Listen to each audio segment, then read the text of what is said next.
este programa es retransmitido a través de las ondas del canal de televisión online Madre Libertad. Hoy quiero comenzar el programa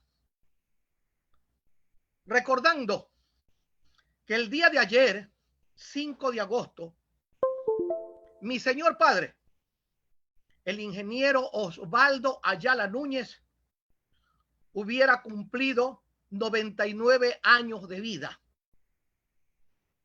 Falleció lamentablemente hace varios meses, pero deja un legado, deja una estela de hombría de bien, de patriotismo, de honestidad, de lucha incansable por sus ideales y por sus principios. Y ese legado es un legado para el país, no solo para sus hijos. Es que yo creo que todos debemos en este mundo seguir los buenos ejemplos y mejorarlos. Esa es nuestra obligación. Mi padre, y disculpen que haga esta introducción, no acostumbro a hacerlo, pero creo que le debo a mi padre ese legado, ese ejemplo que me dejó. Y por lo tanto debo resaltarlo. Fue un luchador por los límites de la patria. Peleó como el que más por los límites de la patria. Llegó a participar en las jornadas del 28 de mayo que dieron al traste con el gobierno de Arroyo del Río, que había llenado de vergüenza al país al firmar en Itamaraty el nefasto protocolo de Río de Janeiro. Integró el grupo patriótico Los Comandos, que permanentemente estuvo luchando por el reconocimiento de nuestros derechos en el Amazonas. Peleó como el que más por los límites de la provincia del Guayas y se convirtió en el mayor conocedor de esa causa. Fue asesor del Consejo Provincial y aunque muchas veces los consejos provinciales no pelearon como debieron por esos límites, él estuvo siempre firme en esto para defender la heredad territorial de nuestra provincia. Fue por más de 60 años docente, profesor de varios colegios, rector de varios colegios. Fue profesor universitario, vicerrector de la universidad. Integró la FEUE, fue presidente de la Asociación de Profesores Universitarios. Fue concejal de Guayaquil. También diputado por la provincia del Guayas. Y donde estuvo, dejó una huella imborrable de honestidad y de lucha por sus principios. Ayer publiqué y me ha sido muy grato ver la respuesta de la gente.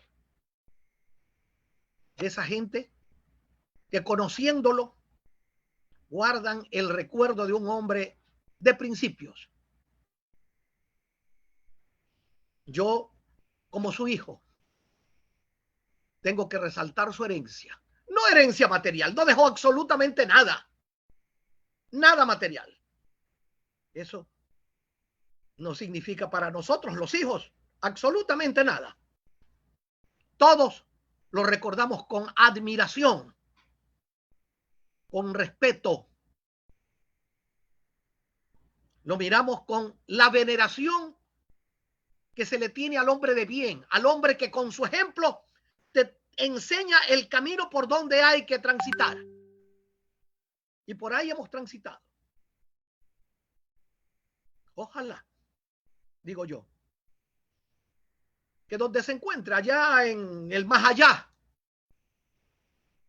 se siente orgulloso de sus hijos, orgulloso de lo que legó. Y no solo de sus hijos, sino de muchas personas que lo siguieron y que estuvieron con él en los momentos duros de lucha en la vida. Hace unos años me decía, cargado ya de años, me decía, prácticamente ya no me quedan amigos. Y hace poco tiempo, antes de que él falleciera, se le fue el que él consideraba su último gran amigo, el doctor Nicolás Castro Benítez. Bueno, la vida es inexorable.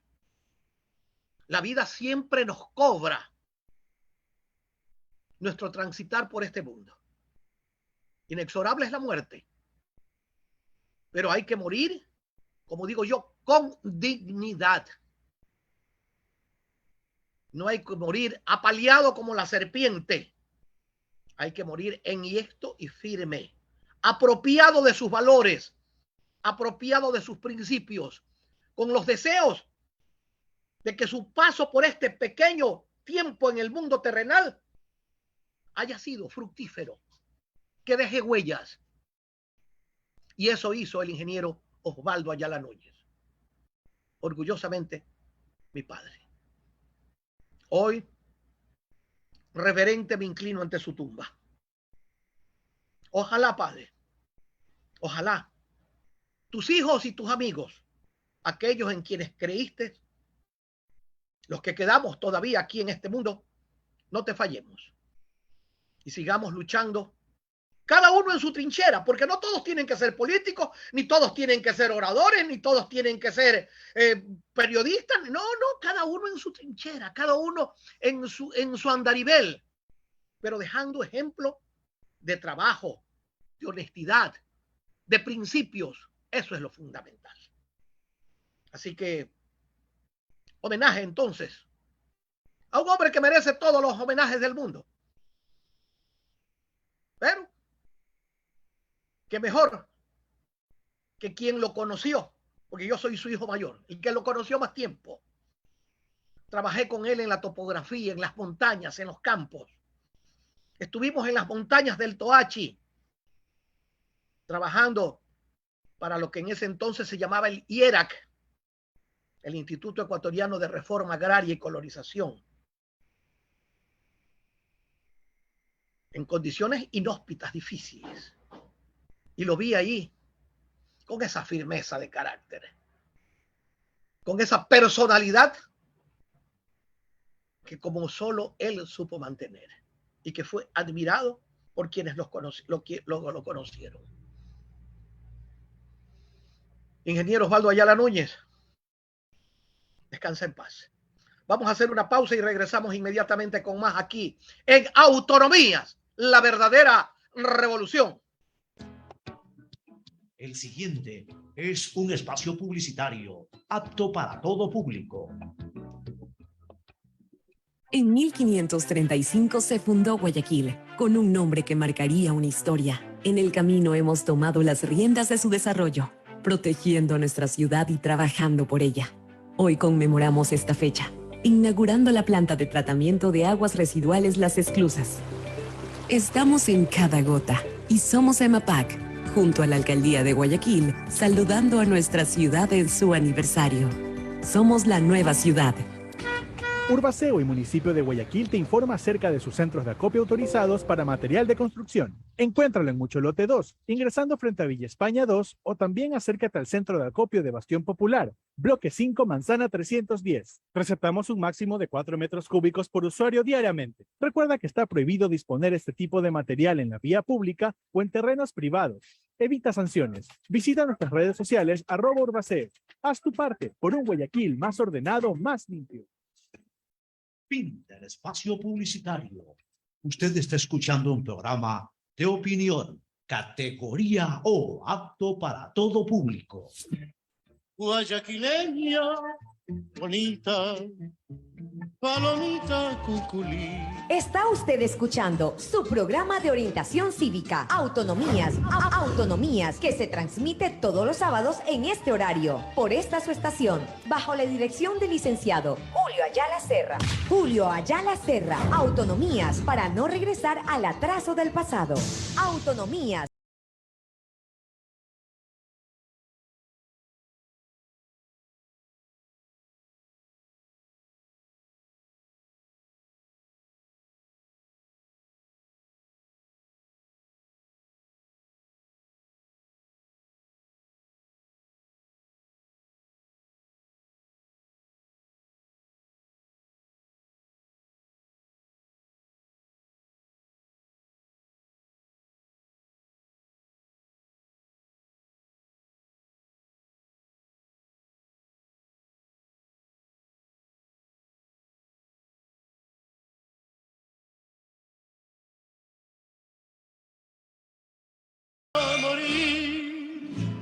Autonomías, autonomías, la verdadera revolución llega gracias al sistema de emisoras Atalaya, 77 años al servicio de la democracia.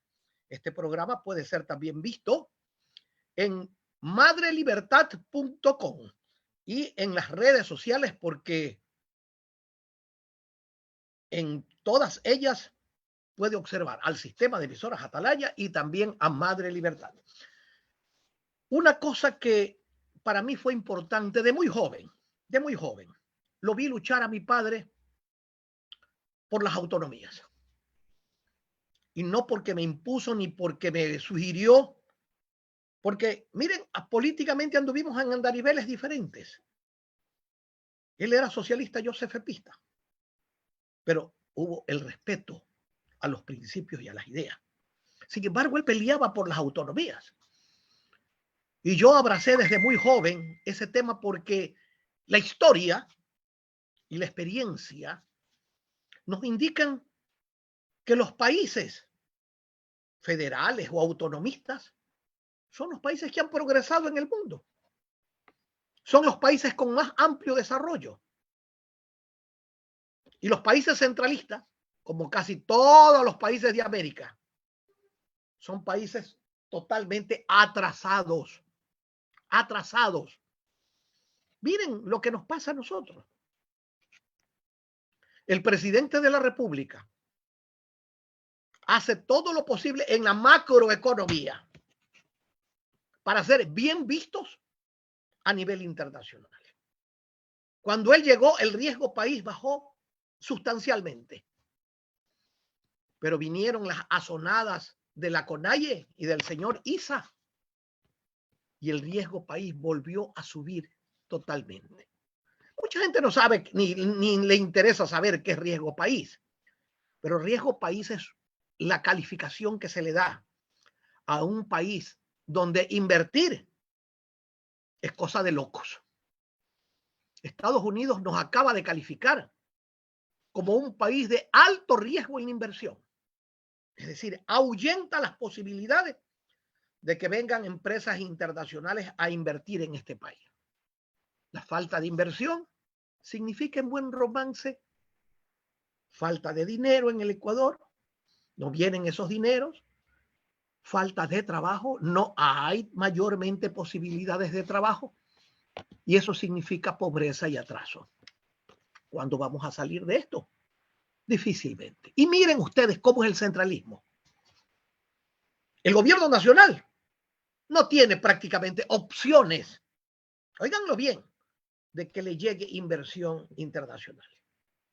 Pero los gobiernos seccionales, verbigracia el gobierno de Guayaquil, para poner un ejemplo, el gobierno seccional de Guayaquil, el municipio y el consejo provincial, sí tienen los canales de los créditos internacionales abiertos. ¿Ustedes por qué creen que es eso? Una sola cosa: manejo eficiente de las finanzas. El municipio de Guayaquil, 85% del presupuesto lo invierte en obras y solo el 15% en personal. El gobierno del Ecuador es todo lo contrario. No llega ni siquiera al 15% en obras. Todo lo demás es personal. Todo lo demás es burocracia. Burocracia que ustedes saben para qué sirve. Para ponernos los pelos de punta cuando la necesitamos. En salud, en educación, en seguridad, en construcciones viales, en todo, en todo. Todos los servicios son pésimos. Todos los servicios son malos. Todos los servicios están corrompidos. Ese es el gobierno central. Ayer nomás nos informábamos de que la Contraloría ha encontrado nuevos indicios de corrupción con responsabilidad penal en lo que se llamó la repotenciación de la refinería de Esmeraldas. Una mancha más no le hace al tigre. Y yo quiero hacerles una reflexión ecuatoriana. Supongamos, aunque yo no supongo, pero supongamos que el señor Correa, cuando fue presidente, no haya sabido de estos atracos. Y a lo mejor eso justificaría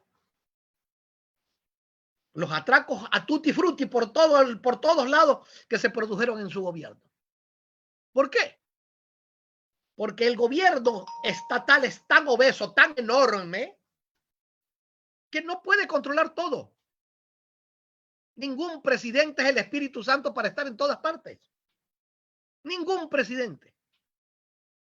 No pueden abarcar tanto. Sin embargo, ustedes han visto ecuatorianos a nuestros presidentes teniendo tanto poder, tanto que manejar. El mundo les parece poco. Hay algunos que han querido, siendo presidentes, ser hasta presidentes de Barcelona.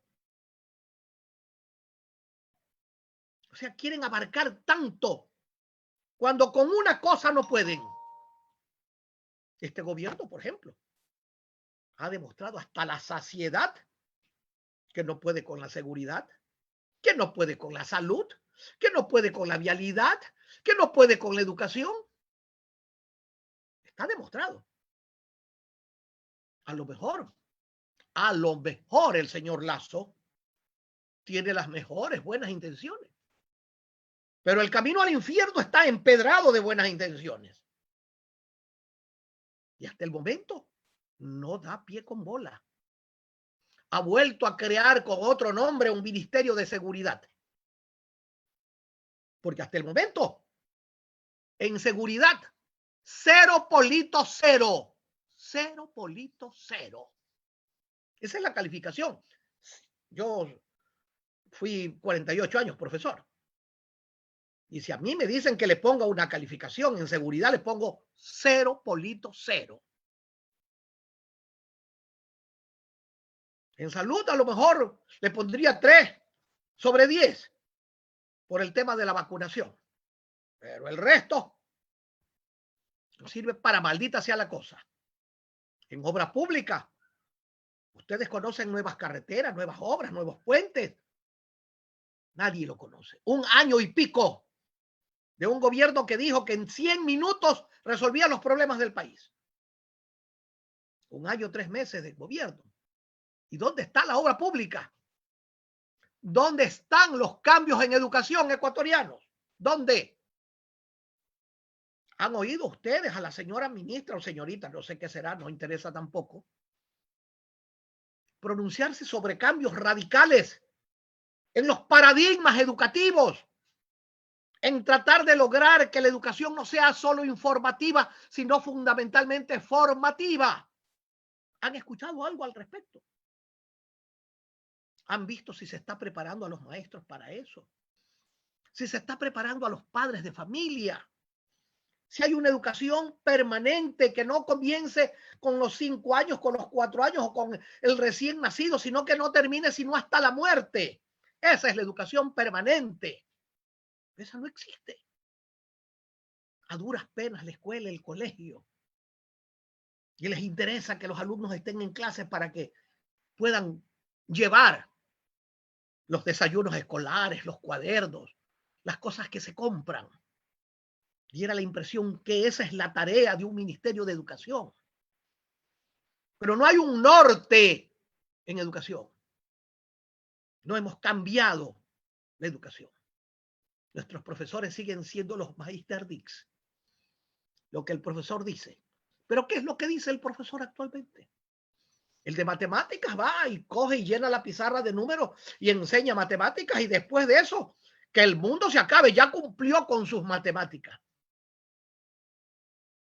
El de idioma nacional también va, enseña las conjugaciones de los verbos, el sustantivo, el verbo y todas las cosas del castellano, y cumplió con eso. Y el resto, que se acabe el mundo. Y así por el estilo, porque no se los está organizando para que se preocupen del material humano que se les entrega, para que antes de llenarlos de conocimiento los llenen de valores y de principios, los llenen de ética, de cívica, de moral. Eso es fundamental en un mundo como el nuestro. Los conocimientos están a la mano aquí, en el celular, en la internet, en la computadora, en la laptop.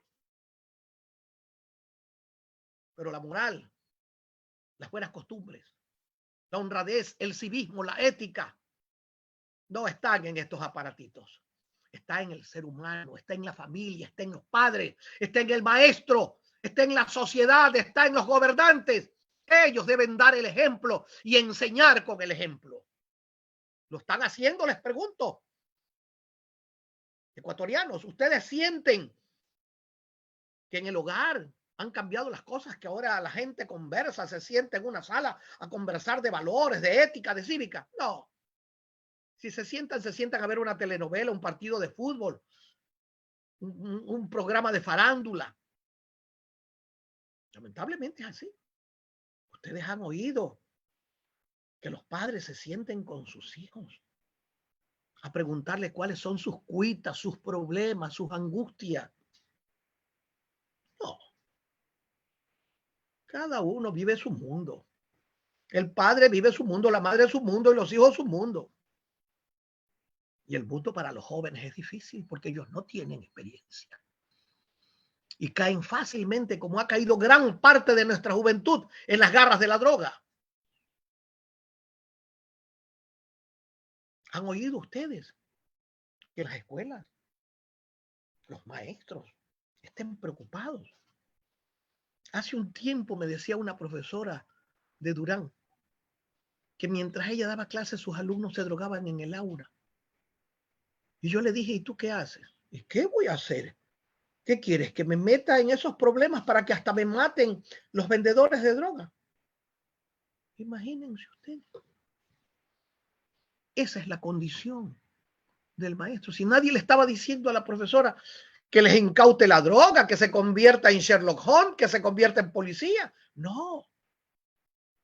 Esa maestra, ese maestro, tiene que coger a esos alumnos, conversar con ellos, educarlos, orientarlos, ver qué problemas tienen, sacarlos de ese mundo con el conocimiento que ellos tienen. No que se conviertan en policías, no, esa no es la tarea del maestro. La policía que haga lo suyo, pero el maestro, con amor, tiene que inculcar a sus alumnos el camino correcto de la vida. Pero eso no pasa. Eso no pasa. Es por eso que se ha perdido hasta la condición del maestro. Un alumno pierde el año y llega a la casa y le dice a la mamá, el profesor fulano de tal me dejó de año. El profesor lo dejó. No es que él se quedó por no estudiar. No, es el profesor el culpable. Y la madre va a reclamarle al profesor. Y si no le reclama, le va a pedir que lo pase de año. Condiciones de esas. Yo les converso como anécdota. Yo era presidente de la UNE. Y mis alumnos estudiaban en el Liceo Naval. Mis hijos estudiaban en el Liceo Naval. Y cuando yo iba a averiguar por mis hijos cómo estaban, algunos profesores, no todos, pero algunos me decían, Julio, como conocían que yo era el presidente de los maestros, Julio, tu hijo está conmigo, no te preocupes, yo te lo paso de año. ¿Cómo? ¿Cómo le digo? Yo te lo paso de año. Por el contrario, quiero que tú le apliques la mano dura para que estudien, para que los formes, incúlcales las cosas buenas. Y si se tienen que quedar de año y si no responden, que se queden. Pero bajo ninguna circunstancia yo vengo a alcahuetear a un hijo mío. Nunca. No hay un profesor en el país que pueda decir, Julio Ayala fue a pedirme puntos para un hijo. Y una anécdota. Un hermano mío, Mauricio, fue mi alumno en la Facultad de Filosofía. Y cuando fue mi alumno, lo primero que le dije, cuidado, vayas a creer que por ser tu hermano te voy a pasar de año. Conmigo. Tienes que ser el mejor. El mejor. Porque si no, los demás pueden creer que te paso de año solamente porque eres mi hermano. Y así fue. Y así fue. Eso se llama condición moral. Eso se llama saber formar a otros. Pero eso casi ahora no se ve. Y ahí viene pues el problema de nuestra sociedad. Yo les decía, ¿por qué abracé las autonomías? Porque veo que los gobiernos autónomos son 100 veces más eficientes que el centralismo. Denle recursos y competencias a los gobiernos autónomos, a las provincias, a los cantones, a las parroquias, y van a ver cómo progresan. Quítenle la competencia de la seguridad, quítenle la competencia de la salud, quítenle la competencia de la educación, quítenle la competencia de la obra pública, y van a ver cómo esos sectores mejoran. El 15% del presupuesto se reparte para todos los municipios, consejos provinciales y juntas parroquiales del país. 15%. El 85% se queda en el gobierno central para pagar una burocracia ineficiente, corrupta. Cuando hablo así, tampoco le estoy diciendo que todos los empleados públicos son corruptos, que todos son ineficientes, no. Hay personas a las que uno se le puede sacar el sombrero, pero son muy pocos. Son muy pocos, lamentablemente. Entonces, ¿por qué peleamos por las autonomías? Créanme, a mí me ha tocado ejercer acciones públicas. Yo fui diputado y peleé por las autonomías. Yo salvé, por ejemplo, a la Comisión de Tránsito de que se convierta en una institución más de la Policía Nacional. Y cuando era dirigente de la UNE, peleé para que las direcciones provinciales de educación tengan autonomía. Y logramos que los nombramientos de los profesores, los cambios, las permutas, se los haga en la provincia. Eso es autonomía. Hacer las cosas aquí, no tener que ir a Quito a tramitar todo. Cuando fui director nacional del Registro Civil, lo primero que hice fue preparar un proyecto de ley para que el Registro Civil pase a ser una institución autónoma. Se llamaba Instituto Nacional del Registro Civil. Tenía sus rentas propias y tenía su autonomía, porque ahí no deben meter las uñas ningún gobierno de turno. Pero aquí estamos, a veces desencantados, a veces sentimos un hálito de bienestar cuando vemos, por ejemplo, a un líder político como el abogado Nebot reconocer que el federalismo es una de las salidas que tiene el país para evitarnos el subdesarrollo. Pero quisiera que la idea del señor Nebot, junto a la del señor Juan José Illingworth, junto a muchos otros que creen en las autonomías y a la lucha mía también, no debe descansar. Debe ser permanente. Debe apoyársela. Nosotros peleamos por rentas,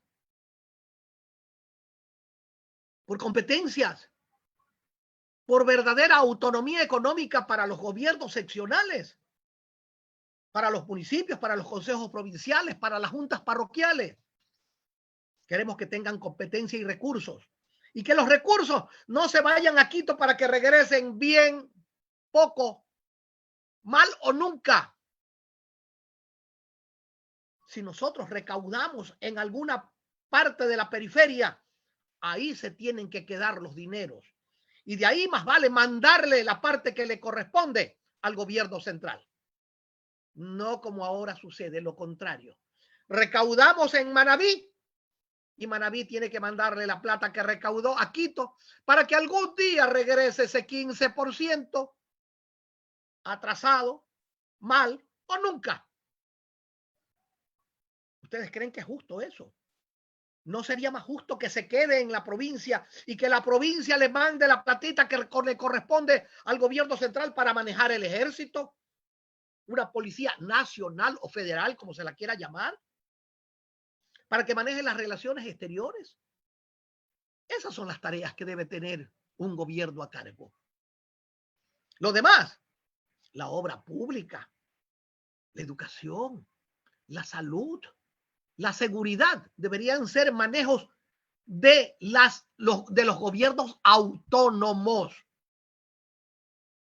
Solamente yo les digo, dejen volar un ratito la imaginación.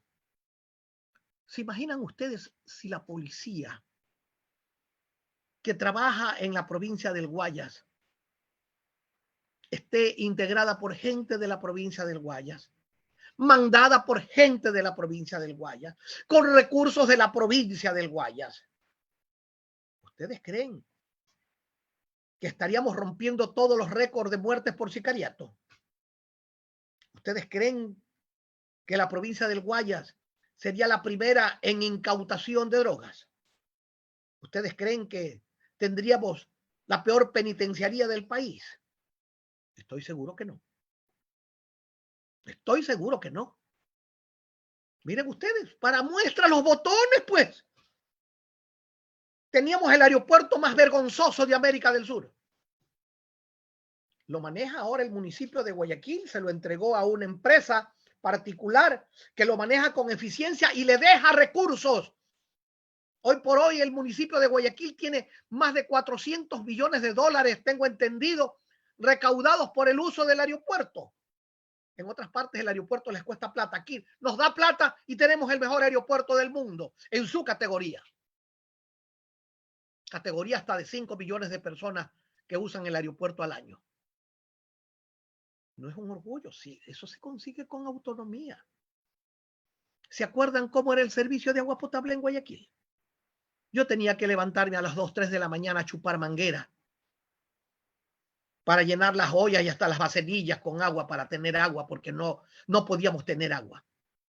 Hoy, en el segundo y tercer piso de las casas llega el agua con facilidad, sin bomba y sin cisterna. ¿Cómo se consiguió eso? Con autonomía. El municipio le entregó el manejo a una empresa particular y hoy tenemos un buen servicio de agua potable. Que todavía hay sectores. Claro, las invasiones que se van dando no pueden nacer con agua. Poco a poco se les está atendiendo y poco a poco se las va integrando al servicio del agua potable, el alcantarillado y las aguas servidas. Pero tenemos un buen servicio. ¿Se acuerdan las montañas de basura que se formaban en las calles? Los paquetazos que los tiraban desde las ventanas de los edificios a media calle, en la época en que el servicio de aseo de calles era municipal, cuando se iban a la huelga, porque no les pagaban, porque el gobierno no les mandaba los fondos y el municipio no les pagaba a sus trabajadores y se formaban montañas de basura en las calles. ¿Se acuerdan? Hoy, el servicio a lo mejor no es el más eficiente del mundo, porque la ciudadanía no colabora. Pero tenemos carros recolectores de basura que pasan periódicamente recolectando la basura y librando a la ciudad de focos de infección. Eso es autonomía. ¿Se acuerdan de la terminal terrestre? Sí se acuerdan, ¿verdad? Era una vergüenza. El segundo piso estaba a punto de caerse. Ahí dormían los niños de la calle y habían violaciones y muertes. Hoy, el terminal terrestre de Guayaquil es un orgullo para América. Es un terminal terrestre de lujo. Ya no solamente terminal terrestre, sino hasta centro comercial. ¿Cómo se consiguió eso? Que nos cayó el maná del cielo. No, señor. Son las autonomías. Si eso hubiera seguido en manos del gobierno central. Acuérdense que en el gobierno de Borja trajeron unos vehículos llamados articulados. Creo que duraron 2, 3 años. Todo se fue al diablo porque lo manejaba el gobierno central. Piensen ustedes en Guayaquil, el malecón, Simón Bolívar. Era una vergüenza. Recuérdense las violaciones, las muertes que pasaban en los famosos muelles 4 y muelles 5. Hoy un lujo. Un lujo. Propios, extraños, nacionales, extranjeros lo quieren visitar. La vergüenza que teníamos en el malecón del Salado. Cada día más lindo, cada día avanza más por esas riberas. El Cerro Santana, sitio solamente de delincuencia, hoy convertido en centro turístico de la ciudad de Guayaquil. La calle Panamá, denominada Zona Rosa, un lindo sitio para ir a tener momentos de esparcimiento. ¿Cómo se ha logrado todo eso? La obra pública, calles pavimentadas cada vez mejor, parques, todo eso con autonomías. ¿Se acuerdan que no podían entrar los buques grandes al puerto marítimo porque teníamos una roca enorme que le llamaban los goles? La inteligencia, la visión de la gente que manejaba el municipio encabezadas por Jaime Nebot dio para que las propias compañías navieras hagan la obra y ahora puedan entrar con sus barcos cargados y llenos. Ellos ganan y ganó la ciudad. ¿Ustedes creen que el gobierno hubiera podido hacer eso? Miren, solamente les comento. El gobierno central tiene como obra fundamental del país el quinto puente o puente sur, como se lo quiera llamar. En el gobierno de Gustavo Noboa se dieron los primeros millones de dólares para el estudio de la obra. Eso fue en el 2002. Han pasado 20 años.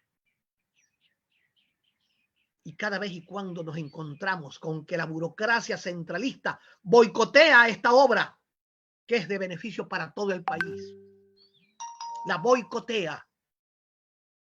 El municipio ha pedido que le den las competencias y se la niegan. Ahora el Consejo Provincial dice que tiene hasta empresas internacionales que la quieren hacer. ¿Y saben qué hace el gobierno central? Lamentablemente encabezado por un guayaquileño. Esparadrapo de oro en la boca. No dice nada al respecto. Si fuera un presidente eficiente, inmediatamente, señores del municipio o del Consejo Provincial, hagan la obra. Hagan la obra. ¿Qué significaría? Trabajo, recursos económicos, bienestar para quienes viven en la perimetral, facilidades enormes para quienes manejan el transporte pesado, eficiencia en el comercio, tantas cosas positivas. Pero, no, la burocracia centralista se opone. Y son como el perro del hortelano. ni hacen ni dejan hacer, ni comen ni dejan comer. Por eso creemos en las autonomías. Por eso el federalismo es una muy buena opción. Que se llame federalismo, que se llamen gobiernos autónomos, que se llamen gobiernos regionales autónomos, como quiera. Pero acabemos con el centralismo, porque el centralismo está acabando con este país. Eso es lo fundamental ecuatoriano. Vamos a hacer una pausa y regresamos con la última parte de Autonomías, la verdadera revolución. El siguiente es un espacio publicitario apto para todo público. Inauguramos obras por tu bienestar. La planta de tratamiento de aguas residuales Las Esclusas beneficia a más de 1 millón de habitantes del centro sur y oeste de Guayaquil. Con una inversión de casi $100 millones, este proyecto generó 4.800 nuevos empleos. Estamos en cada gota y somos EMAPAC, junto a la Alcaldía de Guayaquil, saludando a nuestra ciudad en su aniversario. Somos la nueva ciudad. La seguridad se amplía en toda la ciudad y llega a tu barrio. 3.750 nuevas zonas videovigiladas con 15.000 cámaras y megáfonos nuevos a disposición de tu seguridad y la de tu familia. Con tecnología que permitirá detectar alertas, amenazas y emergencias en tiempo real, generando así una respuesta automática y una alerta inmediata. Cada cámara cuenta con tecnología de primer nivel y alta definición, con reconocimiento facial y lector de placas vehiculares. Hemos venido y seguimos brindando más herramientas para seguir protegiendo a Guayaquil, porque tu seguridad es primero. Alcaldía de Guayaquil. Fin del espacio publicitario. Usted está escuchando un programa de opinión, categoría O, apto para todo público. Guayaquileña, bonita, palomita cuculí. Está usted escuchando su programa de orientación cívica, Autonomías, Autonomías, que se transmite todos los sábados en este horario, por esta su estación, bajo la dirección del licenciado Julio Ayala Serra. Julio Ayala Serra, Autonomías, para no regresar al atraso del pasado. Autonomías, la verdadera revolución.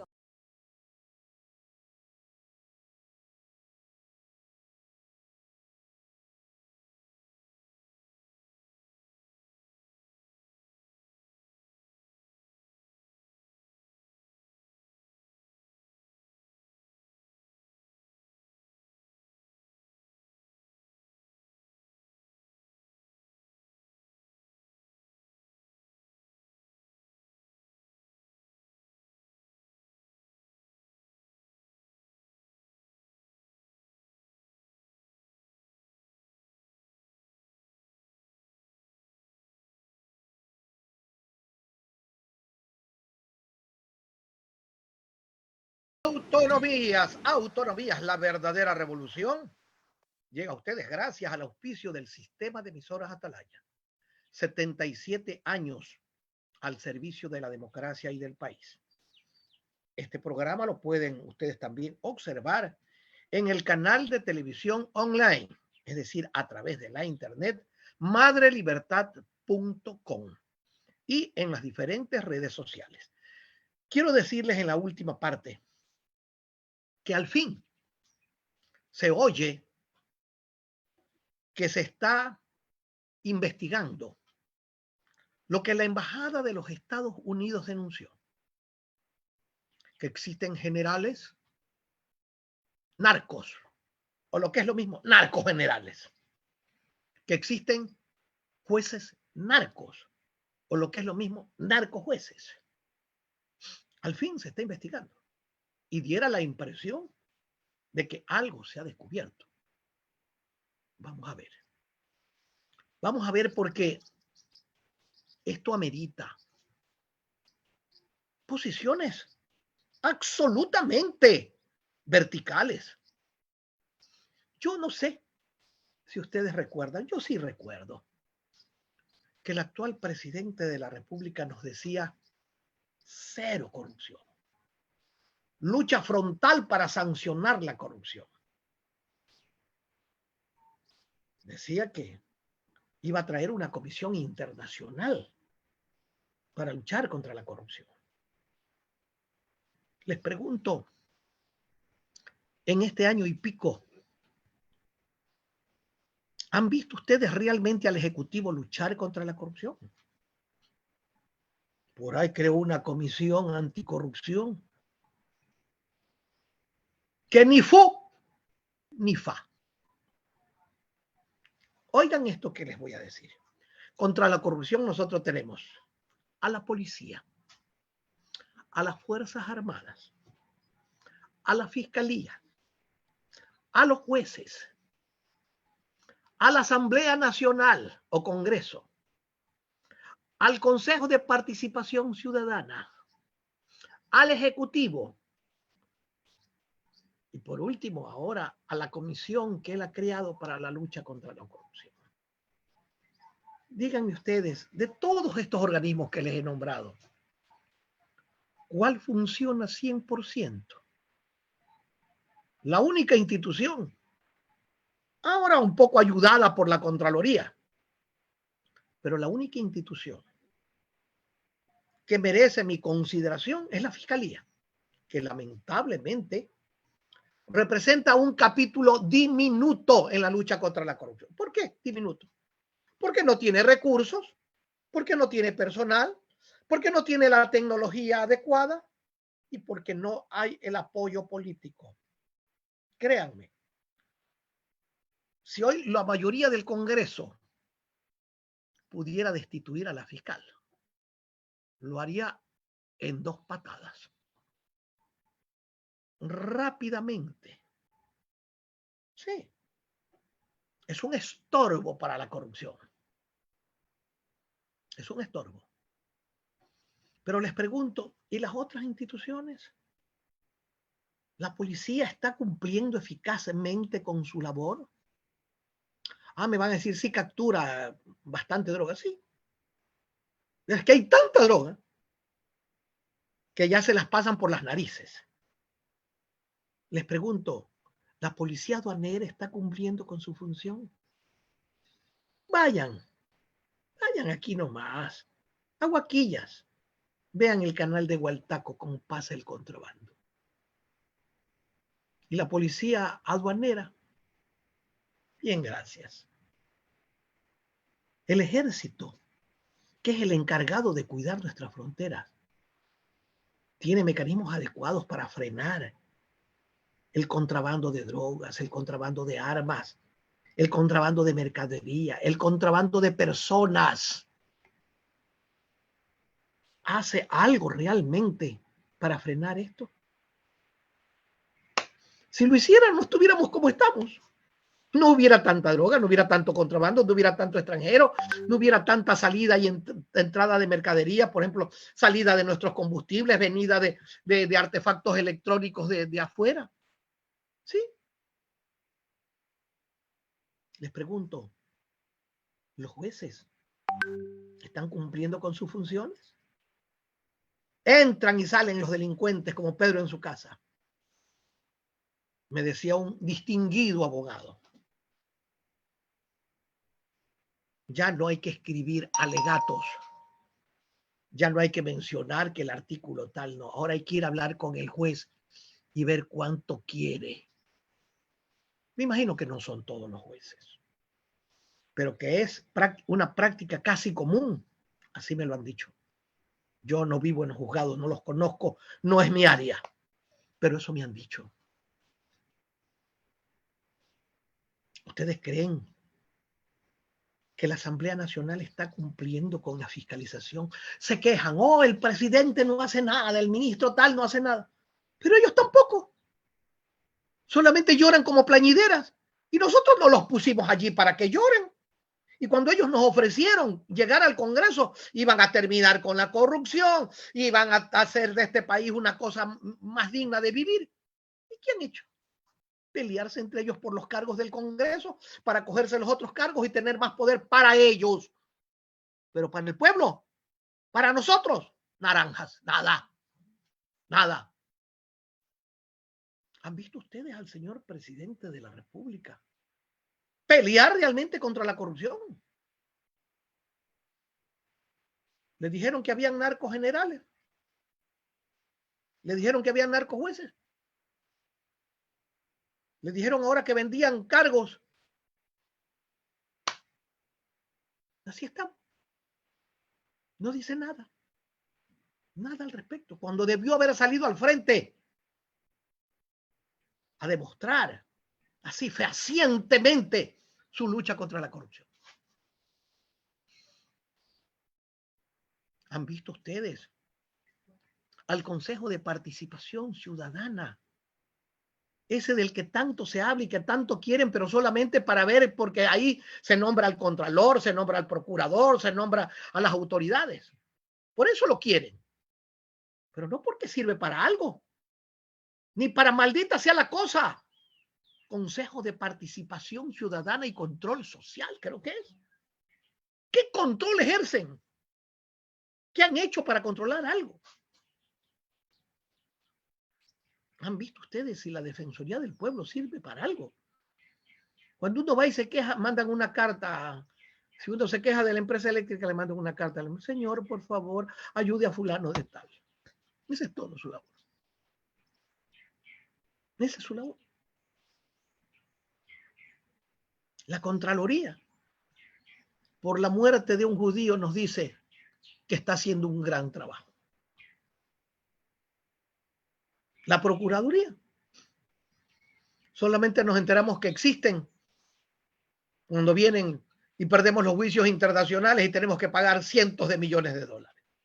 Ahí nos enteramos de que existe un procurador que nos dice que va a apelar. Ese es el país en el que vivimos ecuatorianos. Ese es el que tenemos que cambiar. Dejarle las funciones específicas a la función ejecutiva allá en el centralismo, allá en la capital de la República. Y que las provincias, los cantones, las parroquias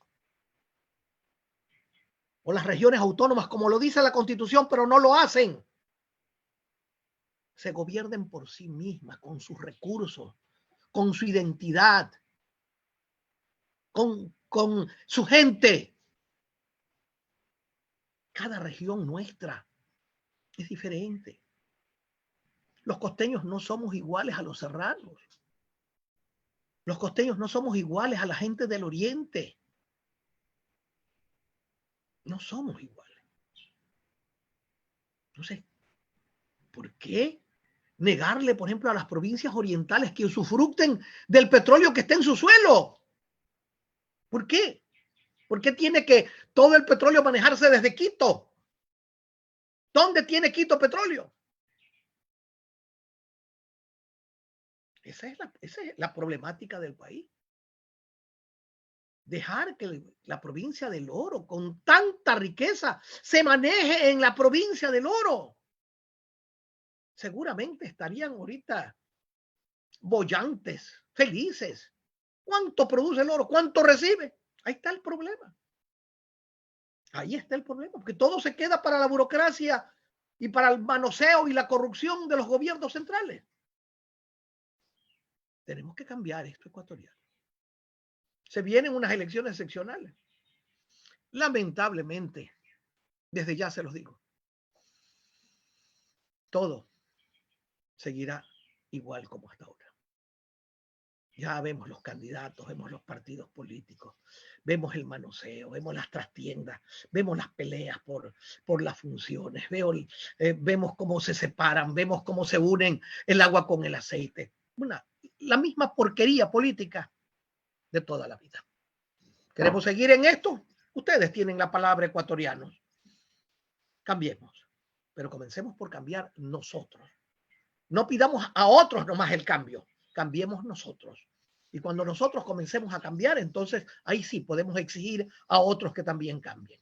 Estamos llegando a la parte final de Autonomías, la verdadera revolución, con el compromiso de regresar el próximo sábado para seguir taladrando conciencias. Hasta el próximo sábado, amigos, en Autonomía, la verdadera revolución. El siguiente es